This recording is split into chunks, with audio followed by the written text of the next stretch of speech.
আসসালামু আলাইকুম। এটিএন বাংলা সংবাদে সবাইকে স্বাগত জানাচ্ছি মার্জিয়া মীরা। শুরুতেই বিআরবি কেবল সংবাদ শিরোনাম। এক মাসের মধ্যে রামিসা হত্যার বিচার হবে। নারী শিশু নির্যাতন বরদাস্ত করবে না সরকার। ময়মনসিংহে প্রধানমন্ত্রী। নৈরাজ্য সৃষ্টিকারীদের রুখে দেওয়ার আহ্বান। পুলিশের হাতে রামিসা হত্যার ময়না তদন্ত ডিএনএ রিপোর্ট। দ্রুতই চার্জশিট ডিএমপি। সামাজিক অবক্ষয় মাদকাসক্তির কারণে ধর্ষণ শিশু হত্যা বাড়ছে বলছেন বিশেষজ্ঞরা। ৩ মাসে সরকারের কাজ ও জনপ্রত্যাশায় ব্যাপক ফারাক মন্তব্য অর্থনীতিবিদ হোসেন জিল্লুরের। বাড়ছে বেকারত্ব, তৈরি হয়নি ব্যবসা বান্ধব পরিবেশ।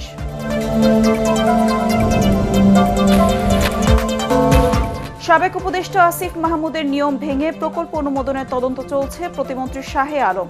আওয়ামী লীগ ও অন্তর্বর্তী সরকারের দুর্নীতি তদন্তে কমিটি।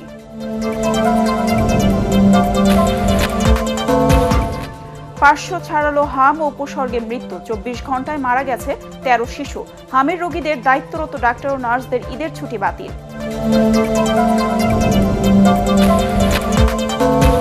এবং রাজধানীতে ২৭টি স্থানে অস্থায়ী হাটে পশু কেনাবেচা শুরু। দরদাম করে সময় কাটাচ্ছেন ক্রেতারা। নারীর টানে ঢাকা ছাড়ছে ঘরমুখ মানুষ।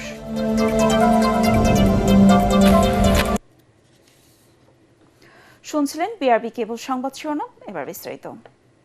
এক মাসের মধ্যে শিশু রামিসার হত্যার বিচার করা হবে বলে জানিয়েছেন প্রধানমন্ত্রী তারেক রহমান। ময়মনসিংহে জাতীয় কবি কাজী নজরুল ইসলামের ১২৭তম জন্মজয়ন্তীর অনুষ্ঠানে তিনি আরো বলেন, নারী শিশু নির্যাতন বরদাস্ত করবে না সরকার। রামিসা হত্যাকারীর সর্বোচ্চ সাজা নিশ্চিত করা হবে। এর আগে খাল খনন অনুষ্ঠানে প্রধানমন্ত্রী বলেন, বিতাড়িত ফ্যাসিস্ট আওয়ামী লীগের সাথে লিয়াজু করে একটি পক্ষ দেশে অরাজকতা করতে চাচ্ছে। ময়মনসিংহ থেকে বিস্তারিত জানাচ্ছেন ইয়াসিন রানা।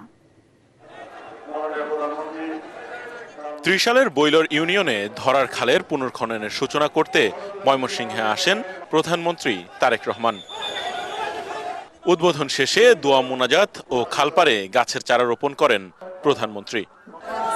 পরে সুধী সমাবেশে তারেক রহমান বলেন, সরকার মানুষের ভাগ্য পরিবর্তনে কাজ করছে, অথচ একটি পক্ষ বিতাড়িত ফ্যাসিস্ট আওয়ামী লীগের সাথে লিয়াজো করে দেশে অরাজক পরিবেশ সৃষ্টির পায়তারা করছে। যে কোনো অন্যায়কারীর তাকে শাস্তি দিতে হলে, তাকে তার বিচার করতে হলে সরকারের কতগুলো নিয়ম কানুন আছে। এখন আমরা খেয়াল করছি প্রিয় ভাই বোনেরা, কিছু সংখ্যক মানুষ একটা পরিস্থিতি তৈরি করার চেষ্টা করছে। রাস্তাঘাট বন্ধ করে দিচ্ছে, যানবাহন চলাচল বন্ধ করে দিচ্ছে, এখানে আগুন ধরাচ্ছে, ওখানে উত্তেজনা সৃষ্টি করছে। আইনের শাসনকে তারা বাধাগ্রস্ত করছে না, আইনকে আইনের মতো কি চলতে দিচ্ছে না। এখন যারা অরাজকতা সৃষ্টি করতে চাইছে, খবর নিয়ে দেখেন, ওই ৫ই আগস্টে যারা বিতাড়িত তাদের সাথে এরা তলে তলে আবার খাতির শুরু করেছে। জনগণের ভাগ্য নিয়ে কাউকে ছিনিমিনি খেলতে দেয়া হবে না বলেও হুঁশিয়ার দেন সরকার প্রধান। প্রত্যেকটি ক্ষেত্রে তাদের সেই অরাজক পরিস্থিতির কারণে ক্ষতিগ্রস্ত হবে গ্রামে বসবাসকারী খেটে খাওয়া মানুষ। সেই জন্যই আজকে আমাদেরকে সতর্ক হতে হবে। সংসারে যেমন সমস্যা থাকে, দেশেও সমস্যা থাকে, কিন্তু আমরা যদি সকলে ঐক্যবদ্ধ থাকি, ফ্যামিলি কার্ড যদি আমরা মায়েদের হাতে পৌঁছে দিতে পারি, উপকারটা হবে সাধারণ ক্ষেত্রে মানুষই করে। কৃষক কার্ড যদি আমরা পৌঁছে দিতে পারি, উপকারটা কাজে হবে, কৃষক ভাইকে দিতে হবে। প্রধানমন্ত্রী আরো বলেন, বিএনপি সরকার জনগণকে সাথে নিয়ে কল্যাণমূলক প্রকল্পগুলো বাস্তবায়নের মাধ্যমে মানুষের ভাগ্য পরিবর্তনের অঙ্গীকারাবদ্ধ। খাল খনন শুধুমাত্র একটি উন্নয়ন প্রকল্পই নয়, এটি গ্রাম বাংলার প্রাণ ও বৈচিত্র্য ফিরিয়ে আনার উদ্যোগ, যা কৃষি অর্থনীতিতে ব্যাপক ভূমিকা রাখবে। তবে অতীত অভিজ্ঞতা বলছে, খাল খনন যত না জরুরি, তার চেয়ে খাল দখলমুক্ত রাখা ও সংস্কার করা বেশি জরুরি। পরে ময়মনসিংহের ত্রিশালে জাতীয় কবি কাজী নজরুল ইসলামের ১২৭তম জন্মজয়ন্তী উপলক্ষে ৩ দিন ব্যাপী অনুষ্ঠানের উদ্বোধন করেন প্রধানমন্ত্রী তারেক রহমান। এ সময় দুটি নজরুল স্মরণিকার মোড়ক উন্মোচন ও পুরস্কার বিতরণ করেন প্রধানমন্ত্রী। এ সময় প্রধানমন্ত্রী বলেন, ফ্যাসিস্ট আওয়ামী লীগ অর্থনীতির পাশাপাশি বিচার ব্যবস্থাও ধ্বংস করে গেছে। ফ্যাসিবাদী শাসন শুধুমাত্র দেশের মানুষের অধিকার আর দেশের অর্থ সম্পত্তি লুট করেনি, বিচার বিভাগ সহ দেশের সমস্ত প্রতিষ্ঠানগুলোকে ধ্বংস করে দিয়েছে। রাজনৈতিক সংস্কৃতির পরিবর্তন ঘটাতে হবে। একসঙ্গে আমাদের জাতীয় জীবনে পুনরায় বাংলাদেশের আবহমানকালে ধর্মীয়, সামাজিক, সাংস্কৃতিক মূল্যবোধে পুনর্জীবন ঘটাতে হবে। সরকার নারী ও শিশু নির্যাতন বরদাস্ত করবে না জানিয়ে তিনি বলেন 1 মাসের মধ্যে শিশু রামিসার হত্যাকারীর সর্বোচ্চ শাস্তি নিশ্চিত করা হবে। শিশু নির্যাতন বা নারী নির্যাতন বর্তমান সরকার কোনোভাবেই মেনে নেবে না এবং রামিসা এই হত্যাকারী সর্বোচ্চ শাস্তি ইনশাআল্লাহ আগামী 1 মাসের মধ্যে নিশ্চিত করব এবং সেই সর্বোচ্চ শাস্তি হচ্ছে মৃত্যুদণ্ড, যাতে করে ভবিষ্যতে আর কোন ব্যক্তি মানুষ এইভাবে শিশু বা নারী নির্যাতন করার সাহস না পায়। এ সময় সকলকে কবি নজরুলের কালজয়ী জীবন আদর্শে উদ্বুদ্ধ হবার আহ্বান জানান প্রধানমন্ত্রী। ইয়াসিন রানা, এটিএন বাংলা, ত্রিশাল, ময়মনসিংহ।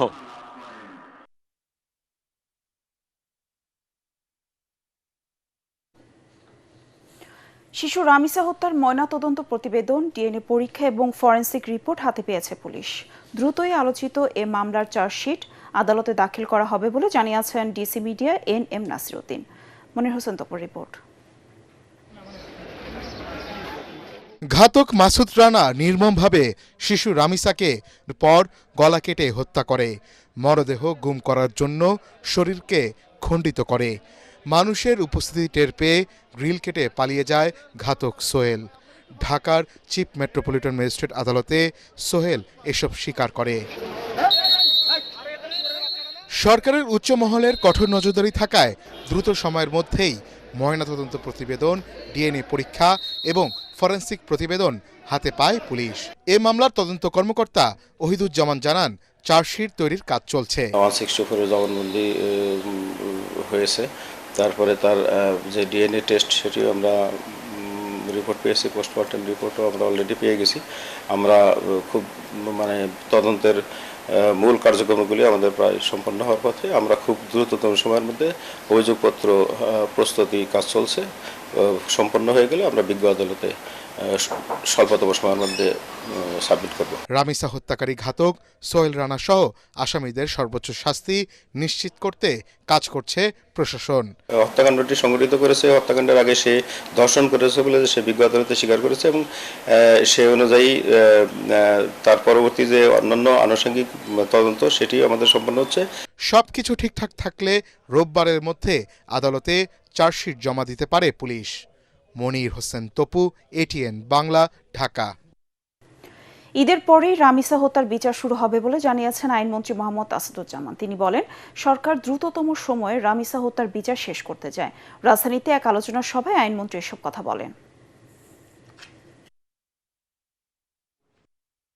ঈদের পরপর আমরা বিচারিক প্রক্রিয়া শুরু করতে যা যা কর্মসূচি আছে সব কর্মসূচি গ্রহণ করে এই বিচারটাকে ত্বরান্বিত করার জন্য প্রসিকিউশনের পক্ষ থেকে যতটা ডিউ ডিলিজেন্স দেখানো সম্ভব,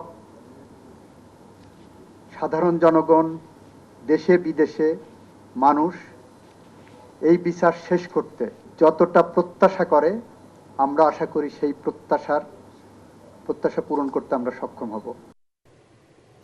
স্পোর্টস কার ও ইলেকট্রিক ভেহিকেল ইভি গাড়ি বিষয়ক প্রদর্শনী ঘুরে দেখেছেন প্রধানমন্ত্রী তারেক রহমান। সকালে রাজধানীর তেজগাঁওয়ে প্রধানমন্ত্রী কার্যালয়ে আয়োজিত এই প্রদর্শনী ঘুরে দেখেন তিনি। এ সময় তিনি আধুনিক প্রযুক্তি নির্ভর বিভিন্ন যানবাহন পরিদর্শন করেন এবং সংশ্লিষ্ট প্রতিনিধিদের সাথে কথা বলেন। তাদেরকে বিভিন্ন পরামর্শ দেন প্রধানমন্ত্রী।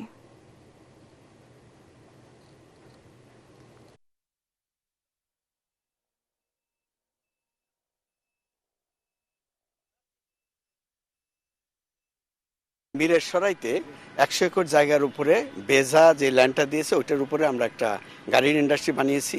এটা একটা বাংলাদেশের প্রথম ফুল প্লেজেড গাড়ির ইন্ডাস্ট্রি। সেখানে আমরা প্রেস থেকে আরম্ভ করে ওয়েল্ডিং, পেন্টিং এবং অ্যাসেম্বলিং, কিউসি এবং টেস্টিং পুরো প্রসেসটাই আমরা ওখানে করতেছি। আমাদের এই মুহূর্তে 5 ধরনের গাড়ি তৈরি হচ্ছে। আমাদের প্রথম হলো প্যাসেঞ্জার ভেহিকেল হচ্ছে, মানুষকে সবচেয়ে কম দামে ইলেকট্রিক ভেহিকেল দেয়া।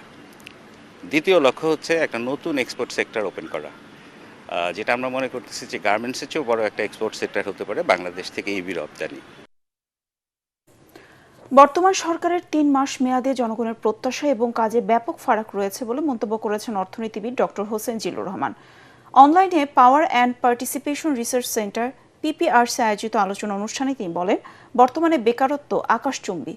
কর্তৃত্ববাদী সরকারের চাপিয়ে দেয়া বোঝার কারণে অর্থনীতি ভালো নেই। আইন শৃঙ্খলা পরিস্থিতির উন্নতি না হওয়ায় হতাশা প্রকাশ করে তিনি আরও বলেন, নতুন সরকার এখনও বিনিয়োগ ও ব্যবসা বান্ধব পরিবেশ তৈরি করতে পারেনি। নতুন সরকারের প্রথম বাজেটটি গতানুগতিক হতে যাচ্ছে বলেও মন্তব্য করেন তত্ত্বাবধায়ক সরকারের সাবেক উপদেষ্টা। সার্বিকভাবে যে কর্তৃত্ববাদী শাসনের কথা আমরা বলছি, তার অন্যতম একটা অনুসর্গ যেটা নিয়ে আমরা খুবই বিব্রত এবং চিন্তিত, সেটা হচ্ছে পলিটিসাইজড অ্যাডমিনিস্ট্রেশন। জনপ্রত্যাশাটা বোঝা দরকার। জনগণ রাতারাতি পরিবর্তন চাচ্ছে না, জনগণ চাচ্ছে স্বস্তি, জনগণ চাচ্ছে রাষ্ট্র আমাদের কথা শুনুক। জনপ্রত্যাশার এই মৌলিক দিকগুলো রাষ্ট্র এবং যারা দায়িত্বে আছেন, রাজনৈতিক সরকার, তারা যেন অনুধাবন করে। স্থানীয় সরকার বিভাগে আওয়ামী লীগ ও অন্তর্বর্তী সরকারের আমলে সংঘটিত অনিয়ম ও দুর্নীতির তদন্তে 7 সদস্যের কমিটি গঠন করেছে সরকার। সচিবালয়ে এক ব্রিফিংয়ে এ তথ্য জানান স্থানীয় সরকার প্রতিমন্ত্রী মীর শাহে আলম। তিনি অভিযোগ করেন, অন্তর্বর্তী সরকারের সময় সাবেক উপদেষ্টা আসিফ মাহমুদ সজীব ভূঁইয়া নিয়ম ভেঙে সচিবের স্বাক্ষর ছাড়াই প্রকল্পের অনুমোদন দেন। সাজ্জাদ জাহানের রিপোর্ট। অভিযোগ রয়েছে, বিগত আওয়ামী লীগ সরকারের সময় পিরোজপুর জেলায় প্রকল্পের টেন্ডার দেওয়ার পর কোনো কাজ ছাড়াই 6,000 কোটি টাকা তুলে নেওয়া হয়। এ কারণে গত 2 বছর ধরে পিরোজপুরের সকল উন্নয়ন প্রকল্প বন্ধ রাখা হয়েছে। স্থানীয় সরকার বিভাগে আওয়ামী লীগ ও অন্তর্বর্তী সরকারের আমলে সংগঠিত অনিয়ম ও দুর্নীতির তদন্তে 7 সদস্যের কমিটি গঠন করেছে বর্তমান সরকার। প্রায় 6,000 কোটি টাকা উত্তোলন করা হয়েছে। শনিবার সচিবালয়ে স্থানীয় সরকার প্রতিমন্ত্রী মীর শাহে আলম জানান, 2009 সাল থেকে 2026 সাল পর্যন্ত স্থানীয় সরকারের সব বিভাগ ও দপ্তরের দুর্নীতি তদন্ত করার নির্দেশ দেন প্রধানমন্ত্রী। রাতারাতি ডিপিপি মন্ত্রণালয় থেকে প্ল্যানিং এ গিয়েছে, প্ল্যানিং এ জরুরি মিটিং দেখে প্রকল্প একদিকে উঠায় অনুমোদন করে নেওয়া হয়েছে। মাননীয় প্রধানমন্ত্রী ইতিমধ্যে একটা অনুশাসন জারি করেছেন যে আপনি নিজে সরজমিনে গিয়ে দুদকের তদন্তের বাইরে যে প্রকল্পগুলো আছে সেগুলো শুরু করার ব্যবস্থা নেওয়ার জন্য। প্রতিমন্ত্রী আরও জানান, অন্তর্বর্তী সরকারের সময়ে উপদেষ্টা আসিফ মাহমুদ সজীব ভূঁইয়া আইন ভেঙে সচিবের স্বাক্ষর ছাড়াই প্রকল্পের অনুমোদন দেন। ফাইলে যতটুকু আমি দেখেছি, একজন উপদেষ্টা আসিফ মাহমুদ সজীব, ওনার স্বাক্ষর এবং সচিবের সই নাই সেখানে। আমরা ব্যক্তিগত কাউকে অ্যাটাক করার জন্য বা ব্যক্তিগত কাউকে আক্রমণ করার জন্য এই তদন্ত করছি না, যেহেতু এই মন্ত্রণালয়ে ব্যাপক অনিয়ম। উদাহরণ হচ্ছে পিরোজপুর। প্রধানমন্ত্রী তারেক রহমানের নির্দেশে দেশের সব জেলায় সমানভাবে উন্নয়ন প্রকল্প বাস্তবায়ন করা হবে, কোনো বিশেষ জেলা অগ্রাধিকার পাবে না। এছাড়া ঈদুল আজহায় দ্রুত বর্জ্য অপসারণে সিটি কর্পোরেশনগুলো কাজ করবে বলেও জানান এলজিআরডি প্রতিমন্ত্রী। গোপালগঞ্জে যখন আমাকে নোটিশ করতে বলেছে, সাজ্জাদ জাহান, এটিএন বাংলা, ঢাকা। ওনার আলাদা নজর রয়েছে। হাম ও এর উপসর্গ নিয়ে মোট মৃত্যুর সংখ্যা 500 ছাড়িয়েছে। গত 24 ঘন্টায় আরও 13 জনের মৃত্যু হয়েছে। এদের মধ্যে ঢাকা ও সিলেট বিভাগে 4 জন করে, চট্টগ্রাম ও বরিশাল বিভাগে 2 জন করে এবং ময়মনসিংহ বিভাগে 1 জন মারা গেছে। এ সময় সারা দেশে আরও 1967 জনের শরীরে হামের উপসর্গ পাওয়া গেছে, আর হাম শনাক্ত হয়েছে 165 জনের। অন্তর্বর্তী সরকার হামের টিকা দিলে এত শিশুর মৃত্যু হতো না বলে জানিয়েছে স্বাস্থ্যমন্ত্রী সরদার সাখাওয়াত হোসেন। বলেন, বেসরকারি উদ্যোগে টিকা কিনতে গিয়ে এই জটিলতা তৈরি করেছে তারা। সচিবালয়ে রেড ক্রস ও রেড ক্রিসেন্টের ভেন্টিলেটর, নেবুলাইজার, স্যালাইন সহ নানা চিকিৎসা সামগ্রী হস্তান্তর অনুষ্ঠানে একথা বলেন স্বাস্থ্যমন্ত্রী। 20 তারিখ পর্যন্ত হাম ক্যাম্প শেষ হলেও যারা বাদ পড়েছে তাদের খুঁজে বের করে টিকার আওতায় আনা হচ্ছে বলে জানান তিনি। বলেন, হামকে কেন্দ্র করে জরুরি স্বাস্থ্যসেবা খাতে নিযুক্ত ডাক্তার ও নার্সদের ছুটি বাতিল করা হয়েছে। আমরা সতর্ক করেছি, হামের রোগী এবং জরুরি স্বাস্থ্য সেবাতে কোনো ডাক্তারের নার্সের ছুটি হবে না। মায়েরা যেন এই আসা যাওয়া, হাম যাদের আক্রান্ত হয়েছে বাচ্চাগুলিকে যেন আত্মীয় স্বজনের বাড়িতে নিয়ে না যায়, বাচ্চাগুলি যেন অনেক ভিড় আছে এমন জায়গায় নিয়ে না যায়। পবিত্র ঈদুল আজহা উপলক্ষে রাজধানীতে আজ থেকে শুরু হয়েছে পশুর হাট। চলবে ঈদের আগের দিন পর্যন্ত। ঢাকা দক্ষিণ ও উত্তর সিটি কর্পোরেশনে এবার মোট ২৭টি স্থানে পশুর হাট বসেছে, তবে এখনো পুরোপুরি জমে ওঠেনি বেচাকেনা। হাটে অনেক পশু থাকলেও ক্রেতার উপস্থিতি তুলনামূলক কম। দেশের চোরাই পথে গরু প্রবেশ ঠেকাতে সর্বোচ্চ প্রস্তুত রয়েছে বিজিবি সহ আইনশৃঙ্খলা বাহিনী। গাবতলী পশুর হাট পরিদর্শন করে কথা জানান মৎস্য প্রাণী সম্পদ প্রতিমন্ত্রী সুলতান সালাউদ্দিন টুকু। আরও জানাচ্ছেন মুশফিকুর রহমান। ত্যাগের মহিমা নিয়ে আবারও সমাগত মুসলমানদের অন্যতম ধর্মীয় উৎসব পবিত্র ঈদুল আজহা। কোরবানির ঈদকে সামনে রেখে স্থায়ী হাটের পাশাপাশি রাজধানীর অস্থায়ী পশুর হাটে শুরু হয়েছে পশু বেচাকেনা। প্রতি বছরের আগে কিনি, কারণ একটু ৬-৭ দিন পোষার পর একটা মায়া দেওয়া হয়, এটা সব বেশি পাওয়া যায়। ছোট বড় মাঝারি নানা জাতের গরুর বিশাল সমারোহ রাজধানীর পশুর হাটগুলোতে, তবে ক্রেতাদের আনাগোনা কম। এটা ব্রাহ্মণ জাতের গরু, আমি টোটাল ৪৬টা গরু আনিছি, ৫০ লাখ দাম চাচ্ছি। কাস্টমার নামবো বিকালে আর কি, আইসি তো আজ 2 দিন মাত্র, এটা গরু এই মুহূর্তে বন্দি করলাম। আমি টোটাল ৫৬টা গরু এনেছি। আমার গরু সব হচ্ছে সাইওয়াল, আমরা প্রান্তিক খামারিদের থেকে কালেক্ট করে নিজেরা পালি। ছাগল ভেড়ার পাশাপাশি দুম্বা, ছোট ভুট্টি গরু এবং বিশেষ জাতের মহিষ ক্রেতা দর্শনার্থীদের দৃষ্টি আকর্ষণ করছে। এটা একটু ওজন আছে, ২৫ লাখ টাকা দাম চাইছে, আমার চাওয়া দাম। যে আমার মোষটা কিনবে তার জন্য এটা ভর্তি করে ফিরিয়ে আসে। এদিকে গাবতলী পশুর হাট পরিদর্শন করে মৎস্য ও প্রাণী সম্পদ প্রতিমন্ত্রী সুলতান সালাউদ্দিন টুকু বলেন, জাল টাকা শনাক্তকরণ সহ হাটে অনিয়ম প্রতিরোধে সর্বোচ্চ গুরুত্ব দিচ্ছে আইন শৃঙ্খলা বাহিনী। দেশে পর্যাপ্ত পশু আছে উল্লেখ করে তিনি বলেন, ভারত থেকে গরু প্রবেশ ঠেকাতে তৎপর রয়েছে বিজিবি। এই হাটে ক্রেতা এবং বিক্রেতা উভয়ই যাতে সেবা পায়, সুবিধা পায়, সেই ব্যাপারে দেখভাল করছে। ২২ লাখ কুরবানির পশু আমাদের সারপ্লাস থাকবে, কাজেই অন্য কোনো জায়গা থেকে বা অন্য কোনো পার্শ্ববর্তী দেশ থেকে গরু আনার কোনো প্রয়োজন আমাদের নেই। তবে এরই মধ্যে ভারতীয় গরুতে সয়লাভ গাবতলীর পশুর হাট। হরিয়ানা, এই যে হরিয়ানা জাত আছে, এই যেমন এই গরুটা ৬ লাখ টাকা। এগুলো ইন্ডিয়াতে হয়, ইন্ডিয়া থেকে আসার পরে বাংলাদেশ আসে। বাংলাদেশ ধরনের এই যে যারা আমাদের এলাকার গিরস আছে না, তারা 5 মাস 6 মাস 7 মাস 8 মাস ধরনের পুষা এরা পালার পরে আমরা ওখান থেকে কিনে নিয়ে আসি। আমরা রাজধানীর পশুর হাটগুলো এখন ব্যাপারীদের হাকডাক আর পশুর আনাগোনায় সরগরম। ব্যাপারীরা ব্যস্ত পশুর পরিচর্যা করতে, তবে এখনো পর্যন্ত কাঙ্ক্ষিত ক্রেতাদের দেখা নেই। তবে 2-1 দিনের মধ্যেই বেচাকেনা জমে উঠবে এমনটাই প্রত্যাশা করছেন ব্যাপারীরা। মুশফিকুর রহমান, ATN বাংলা, ঢাকা। দর্শক, এই মুহূর্তে তেজগাঁও পলিটেকনিক পশুর হাটে রয়েছেন আমাদের সহকর্মী খায়রুল ইসলাম। সরাসরি কথা বলছি তার সাথে। খায়রুল, গরুর হাটে গরু কেমন এসেছে এবং বেচাকেনা কেমন চলছে? আমি এই মুহূর্তে রয়েছি তেজগাঁয়ের পলিটেকনিক্যাল পশুর হাটে। পশুর যে উপস্থিতি আমরা দেখতে পেরেছি সেটি হচ্ছে পলিটেকনিক্যাল যে মাঠ রয়েছে, যেখানে মূল হাটটি বসে, সেই মাঠ পরিপূর্ণ হয়ে তেজগাঁয়ের যে আশেপাশের সড়ক রয়েছে, সেই সড়কের প্রত্যেকটি জায়গাতেই কিন্তু ব্যাপারীরা গরু নিয়ে বসেছে।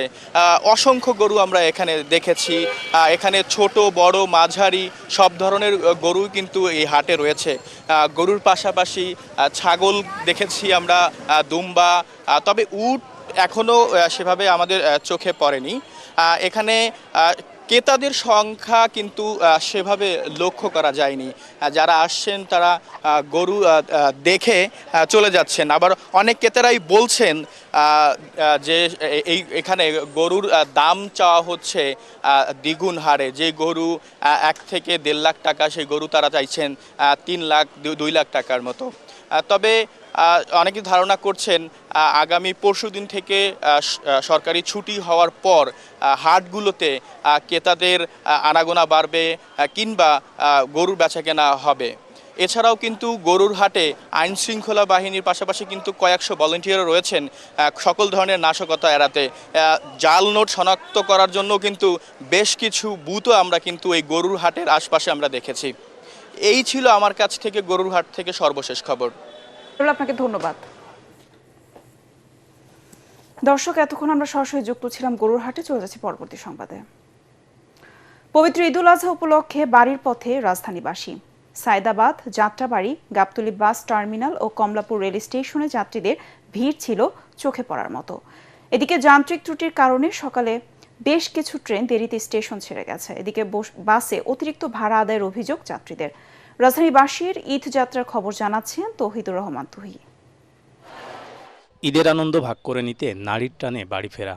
সকাল থেকেই রাজধানীর বাস টার্মিনাল ও রেল স্টেশনে ভিড় করেন ঘরমুখো মানুষ। যাত্রা নিরাপদ করতে নেওয়া হয় 3 স্তরের নিরাপত্তা। ঢাকা থেকে দেওয়ানগঞ্জ রুটে ট্রেনের ইঞ্জিন বিকল হওয়ায় সময় মতো গন্তব্যে যেতে পারেনি বেশ কয়েকটি ট্রেন। দেওয়ানগঞ্জ কমিউটার নামে একটি ট্রেন জাস্ট ছেড়ে যাওয়ার পরপরই ওটার ইঞ্জিন নষ্ট হয়েছে। পরে ওটাকে ফিরিয়ে এনে আমরা ইঞ্জিন, আমাদের রিজার্ভ ইঞ্জিন ওটা রিপ্লেস করে আমরা ওটা আবার ছেড়ে দিয়েছি। এখানে একটু ডিলেড হয়েছে। অ্যাকর্ডিংলি পরের বেশ কটা ট্রেন এই 15 মিনিট থেকে আধা ঘন্টা ডিলেড হয়েছে। স্টেশনের সার্বিক ব্যবস্থাপনায় সন্তুষ্ট যাত্রীরা। ঈদের বাড়িতে যাচ্ছি, অনেক ভালো লাগছে। বাড়ির যাবো, গরম তেমন একটা ফ্যাক্টর না, বাড়ি যাবো এটাই বেশি আনন্দ। ট্রেনে গিয়ে ঈদে বাড়ি যাচ্ছি, কিন্তু খুব পরিবেশ অনেক পরিষ্কার, কোনো কষ্ট হয় না।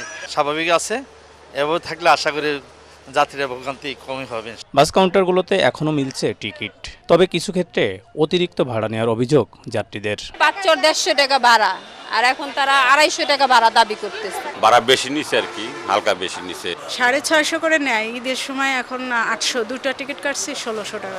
সরকারি নির্ধারণ করে দিয়েছে যে লাস্ট স্টপেজের ভাড়া আমাদের নেওয়া হচ্ছে। ঈদ যাত্রা নিরাপদ করতে যথাযথ মনিটরিংয়ের দাবি সাধারণ মানুষের। তৌহিদুর রহমান তুহি, এটিএন বাংলা, ঢাকা। জুলাই অভ্যুত্থানে যারা প্রাণ দিয়েছেন তাদের রক্তের মর্যাদা দিতে দেশের প্রকৌশলীদের কাজ করার আহ্বান জানিয়েছেন স্থানীয় সরকার মন্ত্রী Mirza Fakhrul Islam Alamgir. Engineers institution of Bangladesh আইইবির ৭৮তম প্রতিষ্ঠা বার্ষিকী উপলক্ষে আয়োজিত সংবর্ধনা ও সমাপনী অনুষ্ঠানে প্রধান অতিথির বক্তৃতায় তিনি এই আহ্বান জানান। মন্ত্রী আরও বলেন, জুলাই অভ্যুত্থানের পর মানুষের মধ্যে নতুন বাংলাদেশ গড়ার বোধ তৈরি হয়েছে। সেক্ষেত্রে বড় ভূমিকা রাখতে পারেন দেশের প্রকৌশলীরা। অনুষ্ঠানে বিশেষ স্বীকৃতি হিসেবে বেশ কয়েকজন প্রকৌশলীকে সম্মাননা দেয়া হয়। আমরা সেই পুরনো ঘুরে ধরা বাংলাদেশ আর দেখতে চাই না, এবং সেই ক্ষেত্রে আমি মনে করি আপনাদের ভূমিকা, প্রকৌশলীদের ভূমিকা সবচেয়ে উল্লেখযোগ্য এবং প্রয়োজনীয়। যারা রক্ত দিয়েছে, যারা প্রাণ দিয়েছে, আমাদের যে বাংলাদেশকে আবার একটা নতুন সুযোগ সৃষ্টি করে দিয়েছে, তাদের সেই রক্তের ধারাকে যেন আমরা কখনোই ম্লান হতে না দেই, এবং কখনোই যেন সেটা আপনার আমাদের কারণে সেটা যেন কখনো আপনার ক্ষতিগ্রস্ত না হয়। শিশু রামিসার ঘটনায় এ শহর কলঙ্কিত হয়েছে বলে মন্তব্য করেছেন জামায়াতের নির্বাহী পরিষদ সদস্য ও ঢাকা মহানগর উত্তরের আমির মোহাম্মদ সেলিম উদ্দিন। তিনি বলেন, গুম, খুন ও ধর্ষণের মতো অপরাধ বন্ধ করতে মানুষের তাকওয়া ঠিক করতে হবে। অপরাধ বন্ধে ধর্মীয় শিক্ষার কোনো বিকল্প নেই বলেও উল্লেখ করেন তিনি। রাজধানীতে এক সংবাদ সম্মেলনে তিনি মন্তব্য করেন। এ সময় সিরাতুন নবী সাল্লাল্লাহু আলাইহি ওয়াসাল্লাম উপলক্ষে এবং ধর্মীয় ও নৈতিক শিক্ষা বিস্তারের লক্ষ্যে হিফজুল কোরআন প্রতিযোগিতা 2026 আয়োজনের ঘোষণা দেন। আয়োজকরা জানান, হিফজুল কোরআন প্রতিযোগিতায় বিজয়ীদের জন্য হজ পালনের সুযোগ সহ মোট 30 লাখ টাকার পুরস্কার রাখা হয়েছে।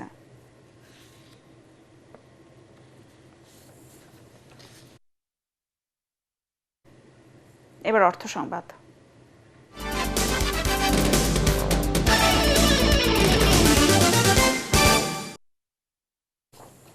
রাজধানীর সেন্ট জোসেফ উচ্চ মাধ্যমিক বিদ্যালয়ের লাইব্রেরি আধুনিকায়ন করেছে মোবাইল আর্থিক সেবাদানকারী প্রতিষ্ঠান বিকাশ।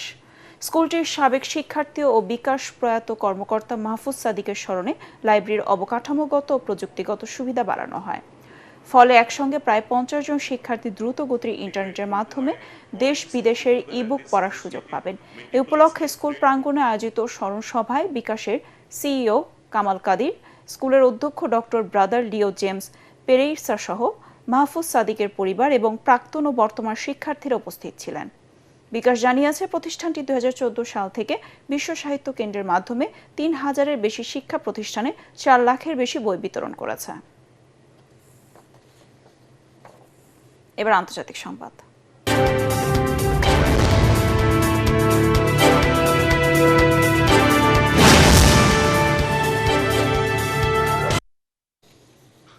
কোনো ঐক্যমত্য ছাড়াই শেষ হলো জাতিসংঘের পরমাণু অস্ত্র নিরস্ত্রকরণ বিষয়ক কমিটির পর্যালোচনা সম্মেলন।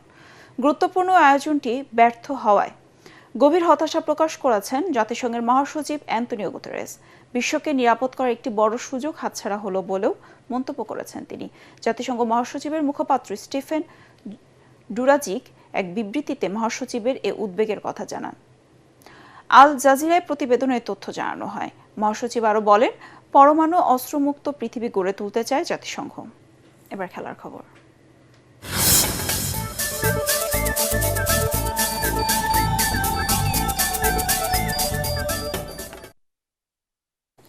বাংলাদেশ ক্রিকেট বোর্ড বিসিবি নির্বাচনে বিনা প্রতিদ্বন্দ্বিতায় পরিচালক হলেন 6 জন। আগামী 7 জুন অনুষ্ঠিত হবে বিসিবি পরিচালনা পর্ষদের নির্বাচন। তার আগে মনোনয়ন বাছাই করে প্রার্থী তালিকা প্রকাশ করা হলে জানা যায়, রাজশাহী বিভাগ থেকে বগুড়া জেলা ক্রীড়া সংস্থার মীর শাকরুল আলম সীমান্ত, রংপুর বিভাগ থেকে ঠাকুরগাঁও জেলা ক্রীড়া সংস্থার মির্জা ফয়সাল আমিন, সিলেট থেকে বিভাগীয় ক্রীড়া সংস্থার আব্দুল কাইয়ুম চৌধুরী, শিক্ষা প্রতিষ্ঠান ও সংস্থা ক্যাটাগরির থেকে সিরাজ উদ্দিন মোহাম্মদ আলমগীর এবং ঢাকা বিভাগ থেকে ঢাকা বিভাগীয় ক্রীড়া সংস্থার সাইদ বিন জামাল ও জামালপুর জেলা ক্রীড়া সংস্থার এস.এম. আবদুল্লাহ আল ফুয়াদ বিনা প্রতিদ্বন্দ্বিতায় নির্বাচিত হন। বিসিবি পরিচালনা পর্ষদের 23টি পদে 33 জন প্রার্থী মনোনয়নপত্র জমা দেন। আজ বিকেলে চূড়ান্ত প্রার্থী তালিকা প্রকাশ করে বিসিবি নির্বাচন কমিশন। জাতীয় হকি ও কাবাডি নারী দলকে সংবর্ধনা এবং অনূর্ধ্ব 18 এশিয়া কাপে খেলতে যাওয়া পুরুষ ও নারী দলের জার্সি উন্মোচন অনুষ্ঠান অনুষ্ঠিত হয়েছে। ঢাকার বিমান বাহিনীর ফ্যালকন হলে আয়োজিত এই অনুষ্ঠানে উপস্থিত ছিলেন যুব ও ক্রীড়া প্রতিমন্ত্রী আমিনুল হক, প্রধানমন্ত্রী কন্যা ব্যারিস্টার জাইমা রহমান এবং বিমান বাহিনী প্রধান ও হকি ফেডারেশনের সভাপতি air chief marshal Hasan Mahmud Khan সহ অন্যান্যরা। অনুষ্ঠানে যুব ও ক্রীড়া প্রতিমন্ত্রী জানান, দেশের ক্রীড়ার মনোন্নয়নে সরকারের বিভিন্ন পদক্ষেপ অচিরেই ইতিবাচক প্রভাব ফেলবে। হকি ফেডারেশনের সভাপতি খেলোয়াড়দের শৃঙ্খলা বজায় রেখে মাঠে সেরাটা দেওয়ার পরামর্শ দেন।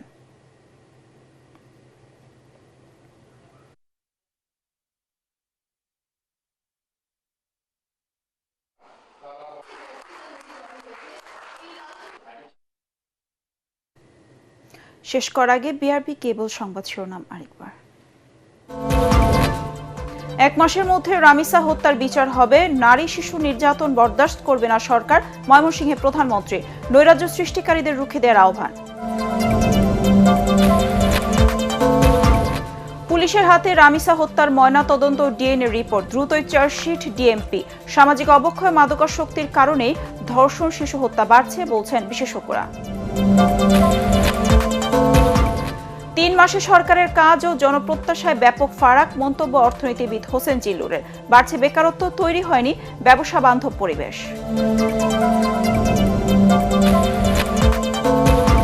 সাবেক উপদেষ্টা আসিফ মাহমুদের নিয়ম ভেঙে প্রকল্প অনুমোদনের তদন্ত চলছে, প্রতিমন্ত্রী শাহে আলম। আওয়ামী লীগ ও অন্তর্বর্তী সরকারের দুর্নীতি তদন্তে কমিটি।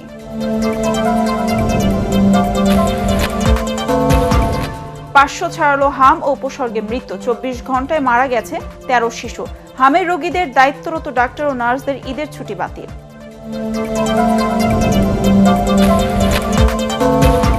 এবং রাজধানীতে 27টি স্থানে অস্থায়ী হাটে পশু কেনাবেচা শুরু, দরদাম করেই সময় কাটাচ্ছেন ক্রেতারা। নারীর টানে ঢাকা ছাড়ছে ঘরমুখো মানুষ। পরবর্তী সংবাদ দেখার আমন্ত্রণ জানিয়ে এখনকার মতো শেষ করছি। ATN বাংলা সংবাদ ইউটিউবে দেখতে ব্রাউজ করুন youtube/ATN বাংলা নিউজ। ধন্যবাদ সবাইকে।